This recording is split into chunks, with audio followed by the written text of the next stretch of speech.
Alright, so this is little Nia. She's 7 months old. She's here for 2 weeks of board and train. She is a little bit old for the 2 week, but she is here for it anyway. Anyway, we just started her on the prong collar, and basically what we're doing is just finding ways to introduce the pressure and have repetitions of that pressure.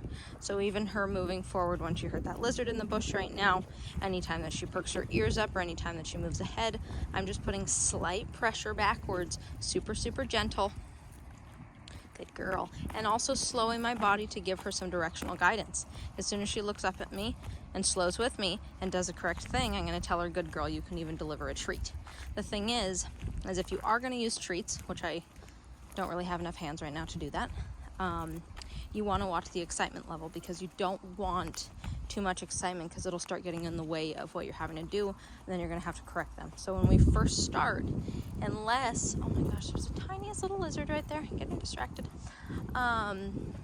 unless your dog is super unmotivated and not happy, and we will add treats to this eventually, but you just want to watch the excitement level. The last time that we were using treats with her, she was getting too overly focused on the treats and not enough focus on the training. And so you want that relaxed engagement. She moves forward, we just stop slightly. And so there shouldn't be pressure on your leash unless you're giving her information. So she goes to bump her nose down to the ground. We're just picking her back up and teaching her a nice little loose leash heel. Nothing fancy, just good. I start slowing my body, and then the leash pressure comes on, so she understands, oh, I have to start paying attention to my handler's speed and what I'm doing and what we're doing. This is a team walk. Good. Good girl. Good. So I might have to do this 300 times on our walk. Maybe I'm not ready for, downtown walking yet. We're just low distraction environment, just in the driveway here. Not much going on. A little bit of lizards as distraction, which is great. So this is perfect. I want my leash loose unless I'm giving her information. Then the information that you give, you want to make sure that it's making sense and it's actually doing something, and there's a change in behavior. If there's not, you're just going to teach your dog to ignore the pressure that you're giving them. So this is all just pressure stuff. This is negative reinforcement. How do I get rid of this feeling? I give into it. So the other part of this is a little bit of your prong collar conversation would be a positive punisher. How is a punishment positive? It's not that it's good or bad. It's positive is adding something. So a positive punisher would be adding a correction or a punishment to the equation. So that would be more of a pop, a snappy pop.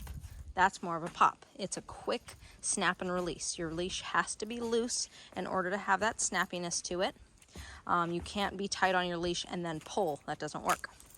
So that is more of a pop. That was a super light pop. Good girl. Good girl. Good. And then I go back to my pressure. So this pop is just to snap them out of it, to get their attention. Oh my gosh, you guys. These lizards are so tiny. I bet a bunch of them just hatched out.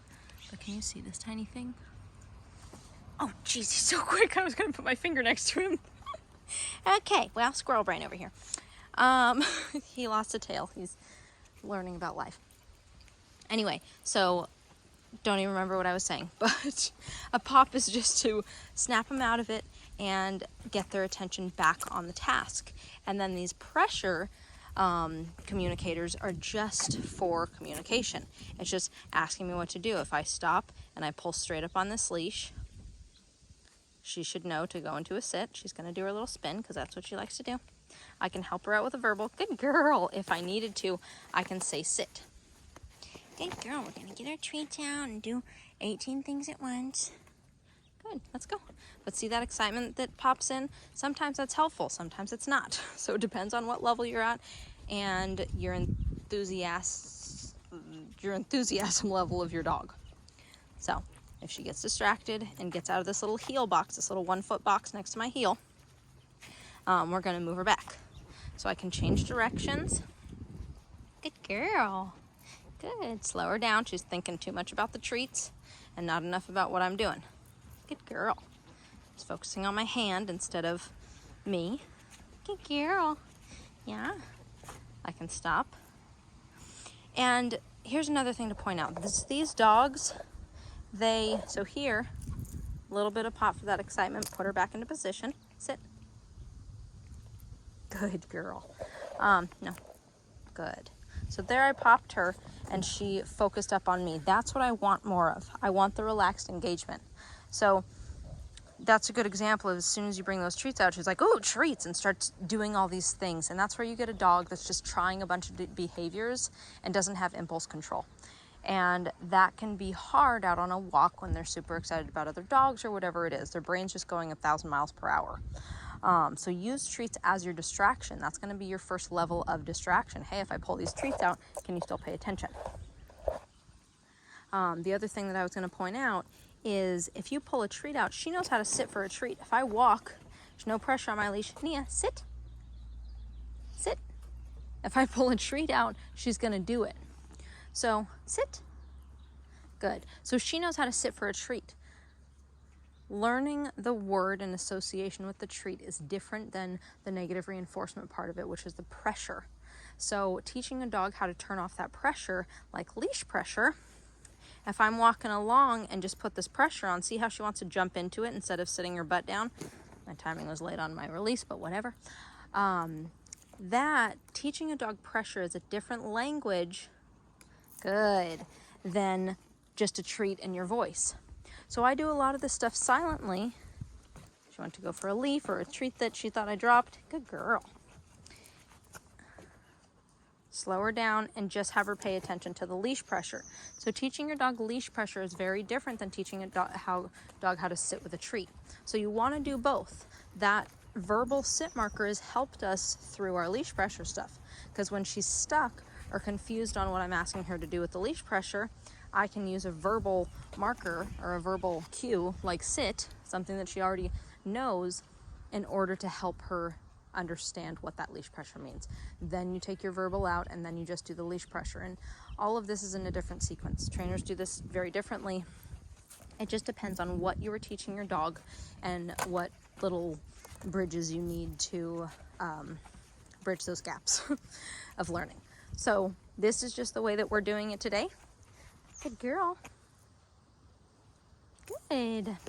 And she's also focusing on my hand. When my hand goes up like this, she's going to understand, oh, that means sit. So pretty soon, good, I can move her into me. Sit. Good. And obviously, phasing the leash pressure out and having her just focus on the verbal is good, but she also needs to know the conversation of the leash to keep her focused and also to be able to implement corrections when we need them. Good girl. Alrighty, so the one other thing that we're gonna do is on your walk, what you can do is do slow walking. Come on, miss. So your grandma speed, your grandpa. Good. She's really focused in on me. I can use my little bit of leash pressure. And then the other thing that we're gonna do is step away. So a sideways step away from her, and she has to heel back towards it. I'm going to do a sideways vertical step into her. And then so I'm just zigzagging. On the sidewalk, you can bounce off the sides of the sidewalk. And she has to stay in that little heel box. Good girl. Good girl. I can speed up and she has to stay with me. I can slow down. She has to stay with me. You are the smartest girl ever. Slow her down when she gets distracted. There was a little pop. Good. Now I'm lighter on my leash because that was a lot of a correction for her. But she smells something. Something's interesting. So this is just another distraction on our walk. So a little correction. And then back to my pressure to keep her where she's supposed to be. Good girl. Speed her up. Good girl. Slow her down. Good. Do an inward turn. Teaching her to yield on my body. Keeping her up with us. Good girl. Speeding up. Diagonal away. Good girl. Good. Slowing her down, keeping her focused. And I don't need a perfect looking up at me all the time. But I love how enthusiastic she is about it. It's very cute. Good girl. And she's a happy girl. Slowing my body. saying, hey, are you paying attention? Are you paying attention? Good girl. So you can add more treats into this if you're not videotaping, but watch the excitement level. If your dog is getting too excited and messing up too much and it's getting to be too much to juggle, focus more on calm and relaxed. If you can reward the calm and relaxed engagement, that's something, you know, to challenge your dog with. It's going to be a little bit of a distraction. So definitely pay attention to this stuff, but really your dog should be focusing on the movements of your body, and then the leash is there to guide them in the direction that they're supposed to go. Eventually later you know, go into corrections, and if she's not there, right there with you, then you correct. But in the beginning, in the teaching phase, is the first day on the prong collar. It's just little stuff like this. I've popped her twice. So remember, on your prong collar, you've got pops and you've got your pressure. Most of your conversation is going to be pressure. But then those little snappy pops, it's got to be snappy. It's just a flick of the wrist, typically. Speed her up. Good girl. Good. Sit. Good. Good girl. Good girl. Yeah, I know you got up. Good girl. So as soon as she sits, my leash pressure comes back off. So remember, that's negative reinforcement. It's this pressure is on. How do I get rid of it? You comply to what I'm asking you to do, and then the pressure comes off. Good girl. Let's go. Good. All right, you guys. That is our little prong collar video. You start with your prong collar dance. She's making this really easy on me. So many dogs are much more invested in sniffing and pulling and not as excited with the handler, and just don't give a shit, for lack of better words, about what you're doing. So this dog made this look really easy. It's going to be a little bit harder with some of your dogs. But if you go slow and just spend the 15 minutes in your driveway really focusing on all this stuff, really softening your dog up on this collar, it's going to be helpful. And following through with what you're asking is going to be the most important part of this. All right, you guys, this is little Nia. She's doing awesome. And this is her prong collar intro. So, talk to you soon. Bye, Nia.